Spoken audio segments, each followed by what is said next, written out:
जय श्री राधा कृष्ण। कान्हा जी के श्री चरणों में एक प्रार्थना। कान्हा जी की बनी रहे आप पर छाया, पलट दे जो आपकी किस्मत की काया। मिले आपको वो सब इस अपनी जिंदगी में जो कभी किसी ने भी ना पाया। बोला बांके बिहारी लाल की जय, मोर मुकुट बंसी वाले की जय, वृंदावन बिहारी लाल की जय। आज आपको इस वीडियो में एक भक्त के विश्वास की एक अनोखी बहुत सुंदर सत्य घटना बताती हूँ। ठाकुर जी किसी भक्त के प्रेम के लिए, उसके विश्वास को पूरा करने के लिए किस हद तक जा सकते हैं और क्या आश्चर्य और क्या चमत्कार हो सकते हैं। बहुत सुंदर प्रसंग है, प्रेम मन और भाव से सुनना। किसी गांव में एक जमींदार रहते थे। उस जमींदार के 2 बेटे और 1 बेटी थी। वो जमींदार बड़े भागवत प्रेमी भक्त थे। एक दिन उनके घर पर किसी महापुरुष का आगमन हुआ। वो संत बड़े उच्च कोटि के महापुरुष थे। वो सदा अपने साथ में शालग्राम जी की 34 प्रतिमाएं रखते थे। जब वो महापुरुष जमींदार के घर पर आए तो अपने नियम के अनुसार ही भगवान शालग्राम जी का बड़े प्रेम भाव से पूजन कर रहे थे और उनको इस तरह पूजा करते उनकी बेटी देख रही थी। उन्हें इस तरह पूजन करते देख जमींदार की 5 वर्ष की बेटी बहुत ही भाव विभोर हो गई और उसको बहुत अच्छा लग रहा था। उसको समझ में नहीं आ रहा था कि ये क्या पूजा हो रही है, किसकी हो रही है, क्योंकि शालग्राम जी का जो स्वरूप होता है पत्थर रूप में, उसको हर कोई समझ नहीं सकता। ठीक है, जो भी मूर्ति रूप में होता है उसको हम देख सकते हैं, आंखों से आंखें मिला के बात कर सकते हैं, बट शालग्राम जी का स्वरूप हर किसी को अपनी ओर आकर्षित नहीं करता। पर जिसको कर लेता है उसको समझ लो साक्षात भक्ति मिल गई, क्योंकि शालग्राम जी हमारे स्वयं भू हैं। उनको किसी ने बनाया नहीं है, वो स्वयं से प्रकट होते हैं। ठीक है, जब भी हम कोई मूर्ति या घर पे लेकर आते हैं तो पहले उनका मंत्रों से अभिषेक करते हैं, उनकी प्राण प्रतिष्ठा करते हैं, तब पूजा शुरू करते हैं। बट शालग्राम जी के लिए ये कहा जाता है जिस दिन जिस समय जैसे वो आपके घर पे आ जाए उसी समय उनकी पूजा शुरू करनी देनी चाहिए, क्योंकि जिस भी क्षण वो आपके घर आए हैं वही सबसे सुंदर मुहूर्त है और वही सबसे ही अच्छा समय आपके लिए, सबसे अच्छा योग है। आपको कोई भी पंचांग देखकर शुभ मुहूर्त निकालने, शुभ समय देखने की ज़रूरत नहीं होती। अब इसी तरह वो कन्या भी शालग्राम जी से इतनी प्रभावित हो रही थी कि बस वो उनको देखे जा रही थी। बहुत देर देखती रही। अब रोज़ रोज़ जब भी वो शालग्राम जी की सेवा पूजा करते, वो बच्ची उनके पास आके बैठ जाती और प्रेम से शालग्राम जी को देखती रहती। एक दिन उस बच्ची ने उन संत से पूछा, क्या आप मुझे ये एक दे सकते हैं? अब संत को तो एकदम ही गुस्सा सा आ गया। उन्होंने तो तुरंत मना कर दिया, नहीं बिल्कुल नहीं, ये तो ठाकुर जी हैं। पर उस लड़की का भाव देखो, इतना प्रेम, इतना निश्चल भाव, झरझर उसकी आंखों से आंसू बह रहे हैं और बस वो शालग्राम जी की तरफ देखे जा रही है। अब उस कन्या का इतना सुंदर प्रेम भाव देखकर उन संत ने एक शालग्राम शिला उस कन्या को दे दी और उसे समझाने लगे, बताने लगे कि देखो किस तरह से सेवा करनी है, किस तरह से भक्ति करनी है, कैसे पाठ करना है, कैसे इनको रिझाना है, मनाना है, कैसे भोग लगाना है, सारी बात उन्हें बता दी और बोला कि ये तुम्हारा भला करेंगे और इनको हमेशा अपने पास रखना। इसके बाद कुछ दिन वहाँ रहने के बाद वो संत तो अपनी आगे की यात्रा के लिए आगे चले गए। अब वो छोटी सी बच्ची संत के बताए अनुसार बड़े प्रेम और भाव से, भक्ति से अपने ठाकुर जी को, अपने शालग्राम जी को मनाती रहती, रिझाती रहती, उन्हें प्रेम करती रहती, उनकी सेवा पूजा करती। भगवान के हर काम अपने नन्हे नन्हे हाथों से खुद से करती। मतलब देखो, जमींदार थे, इतने नौकर चाकर थे, चाहती तो बढ़िया उनसे करवा सकती थी, बट नहीं, उसको लगता था हर एक चीज़ मैं करूँगी। बढ़िया सेवा पूजा भक्ति बहुत अच्छे से चल रही थी। मन धीरे धीरे भक्ति में रमता ही जा रहा था। धीरे धीरे समय बीता और वो लड़की बड़ी होने लगी। पर समय की माया या कर्मों का फेरा एक दिन ऐसा आया कि जमींदार जी ठाकुर जी के धाम चले गए।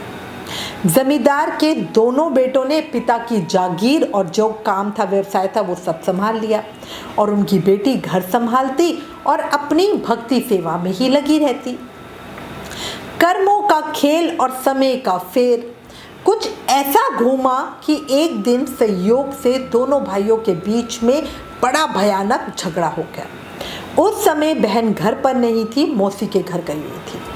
वो झगड़ा इतना ज़्यादा बढ़ गया कि जमींदार के छोटे बेटे ने अपने बड़े भाई को धमकाते हुए कहा कि मैं आज से तुम्हारा ये घर छोड़कर दूसरी जगह रहने के लिए जा रहा हूँ। बड़े भाई ने उसे रोका नहीं और बात ज़्यादा ही बढ़ गई।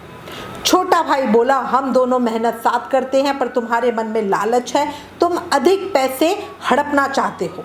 जब तक पिताजी थे तब तक सब कुछ अच्छा चल रहा था, पर पिताजी के जाने के बाद तुमने मेरे साथ धोखा किया है, इसलिए अब मैं तुम्हारे साथ नहीं रह सकता। और ऐसा कहकर उसने घर में से अपना सामान समेटा और वहाँ से जाने के लिए तैयार हुआ। पर गलती से अपने सामान के बीच में ही वो उस कन्या के शालग्राम जी को भी अपने सामान के साथ ही ले गया, जो उसकी बहन के सेवित शिवविग्रह थे। अब छोटा भाई अपना सामान बैलगाड़ी में रखकर दूसरे गांव की तरफ चल पड़ा और उसी सामान के साथ बहन के शालग्राम जी को भी अपने साथ ले गया। अगले दिन बहन मौसी के घर से वापस आई तो भाइयों के झगड़े को सुनकर उसे बहुत दुख हुआ, पर वो कर ही क्या सकती थी। उसने बड़े भाई से बात करने की, उन्हें समझाने की बहुत कोशिश की, पर बड़े भाई तो इतने गुस्से में थे कि क्या ही कहें। बहन ने घर की साफ सफाई की, नहा धोकर पूजा की तैयारी की, पर उसे कहीं भी अपने शालग्राम जी नहीं मिले। उसने इधर उधर पूरे घर में बहुत खोजा, पर कहीं भी शालग्राम जी नहीं मिले। वो रोते हुए अपने बड़े भाई के पास आकर शालग्राम जी के विषय में पूछने लगी, पर बड़े भाई को भी नहीं पता था। उसने कहा, मुझे क्या पता। फिर दोनों ने सोचा कि ज़रूर छोटा भाई अपने सामान के साथ ही शालग्राम जी को भी ले गया है। बहन रोती ही जा रही थी। उसने बड़े भैया से कहा, भैया आज तुमने बड़ा गलत काम किया। एक तो अपने भाई से झगड़ा किया और दूसरा मेरे पीछे मेरे शालग्राम जी का ध्यान भी नहीं रखा। अब जल्दी से मुझे मेरे शालग्राम जी ला के दो, मैं उनके बिना जी नहीं सकती। अपनी बहन की बातें सुनकर बड़े भाई को तो एकदम ही बड़ी तेज गुस्सा आ गया और वो लगभग चिल्लाते हुए बोले, तुम्हें क्या लगता है तुम्हारे उस शालग्राम जी के लिए मैं उसके आगे हाथ फैलाने के लिए जाऊंगा? तुमने मुझे क्या समझ रखा है? अगर तुम्हें चाहिए तो तुम खुद जाके लेकर आओ। अब वो बेचारी रोए जाए, करे तो करे क्या। वो बोली, भैया मैं दूसरे गांव में अकेली कैसे जा सकती हूँ, मुझे कोई तो ऐसा व्यक्ति चाहिए जो मेरे साथ जाए। अब बड़े भाई ने उसकी बात सुनी, उसका रोना देख के उसका दिल थोड़ा सा पिघला, तो उसने अपने नौकर को आदेश देते हुए कहा कि तुम अभी इसके साथ जाओ और ये छोटे भाई के घर से अपने शालग्राम जी को ले आएगी और तुरंत ही तुम दोनों लौट के आ जाना। अब अपने बड़े भाई के नौकर को साथ लेकर बहन अपने छोटे भाई के पास शालग्राम जी को लेने के लिए पहुंच गई। ऐसे तैसे छोटे भाई का घर खोजा, क्योंकि उनको तो पता नहीं था वो रहता कहाँ है। वहां पहुंचे और जैसे ही बहन छोटे भाई के घर के अंदर घुसने को थी, तभी एक व्यक्ति जिसने छोटे भाई को भड़काकर दोनों भाइयों का झगड़ा करवाया था, वो बहन को आता देखकर बोला, क्या हुआ, बड़े भाई ने तुम्हारा मान नहीं रखा क्या? उसने तुम्हारा भी अपमान किया जो उसे छोड़कर तुम यहाँ पर छोटे भाई के पास रहने आ गई हो। अब बहन ने उस व्यक्ति को देखा और बोली, मैं अपने भाई के पास पहली बात तो समझाने के लिए आई हूँ, वो वापस घर चले, और दूसरी बात जब वो घर से सामान लेकर निकला था तो उसके संग गलती से मेरे शालग्राम जी भी आ गए हैं, मैं उन्हें वापस लेने आई हूँ। अब बहन की बात सुनकर वो व्यक्ति बड़े जोर से हंसने लगा और कहने लगा, क्या तुम्हारे भगवान तुम्हें छोड़कर आ गए हैं? ये तो बड़ी ही अजीब बात है। आज पहली बार सुन रहे हैं कि आज तक तो भक्त छोड़ते थे, आज भगवान ने ही भक्त को छोड़ दिया, ये क्या बात हुई? उस व्यक्ति की बातें, वो जोर जोर से हंस रहा था, मजाक बना रहा था, और उस व्यक्ति की बातें बहन के मन को बड़ा घाव दे रही थी, बड़ा पीड़ा दे रही थी।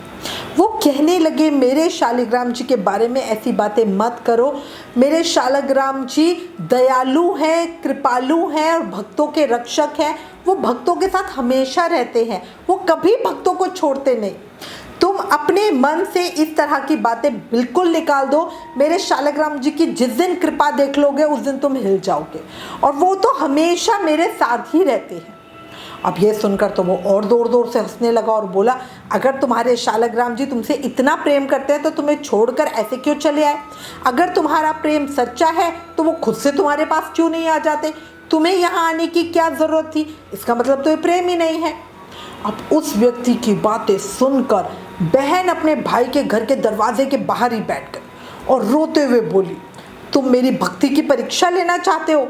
तुम्हें ऐसा लगता है कि मेरे ठाकुर जी मुझसे प्रेम नहीं करते हैं, सिर्फ मैं ही उन्हें प्रेम करती हूँ? ऐसा बिल्कुल नहीं है। मेरे ठाकुर बहुत दीन दयालु, बहुत कृपालु है, मुझे बहुत प्यार करते हैं।